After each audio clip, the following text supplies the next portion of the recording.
یہ قرآن مجید روحانی گولیاں ہیں، شفاء لما فی الصدور ہے، جو سینوں کی بیماریاں ہیں ان کی شفا اللہ نے قرآن مجید میں رکھ دی ہے۔ تو ہمیں چاہیے کہ ہم اس پر عمل کریں اور اس سے روحانی شفا حاصل کریں۔ میں نے خطبے میں ایک آیت اور تلاوت کی تھی، اِنَّا نَحْنُ نَزَّلْنَا الذِّكْرَ وَإِنَّا لَهُ لَحَافِظُونَ، بے شک اس نصیحت نامے کو ہم نے ہی نازل کیا اور اس کی حفاظت کے بھی ہم ہی ذمہ دار ہیں۔ پہلی کتابیں اتری، اللہ نے ان کی حفاظت ان امتوں کے سپرد کر دی، تو امتوں نے اس کے اندر تبدیلیاں کر بیٹھے۔ قرآن مجید کی حفاظت کا ذمہ اللہ نے خود لیا، فرمایا کہ ہم نے اس نصیحت نامے کو نازل کیا اور اس کی حفاظت کے بھی ہم ہی ذمہ دار ہیں۔ اب ایک نقطہ اس میں سمجھنے والا ہے کہ یہ آیت جو ہے عجیب ہے۔ اِنَّا عربی کے طلباء جانتے ہیں اس کا معنی ہم نے، نحنو اس کا معنی ہم نے، نزلنا ہم نے نازل کیا، تو 3 مرتبہ آیا ہم نے۔ تو طالب علم حیران ہوتا ہے کہ اللہ تعالیٰ کہنا کیا چاہتے ہیں۔ تو مفسرین نے بات کو سمجھا دیا، انہوں نے کہا کہ یہ اللہ کا شاہانہ انداز ہے۔ فرمایا ہم نے اس قرآن کو نازل کیا، ہاں ہم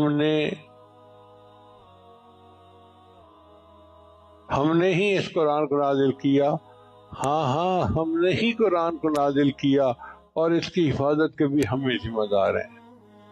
تو 3 مرتبہ اللہ نے ہم نے کا لفظ استعمال کر کے تاکید بیان کر دی۔ ہم نے ہم نے ہی قرآن کو نازل کیا اور اس کی حفاظت کے بھی ہم ہی ذمہ دار ہیں۔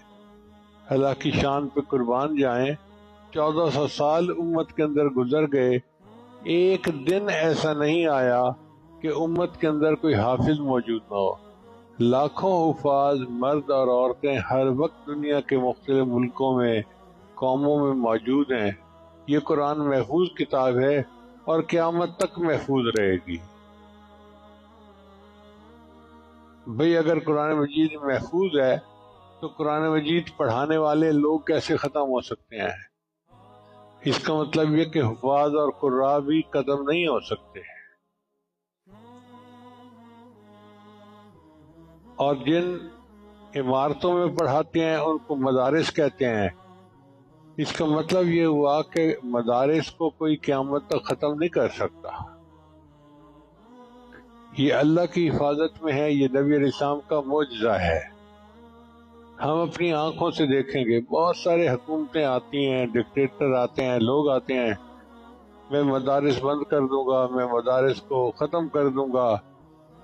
خود ختم ہو جائیں گے، مدارس ختم نہیں ہوں گے۔ اللہ تعالیٰ اس قرآن مجید کو قیامت تک بحفاظت رکھیں گے۔ اللہ ہمیں بھی قرآن مجید کی حفاظت کرنے والوں میں شامل فرمائے۔ وآخر دعوانا ان الحمد للہ رب العالمین۔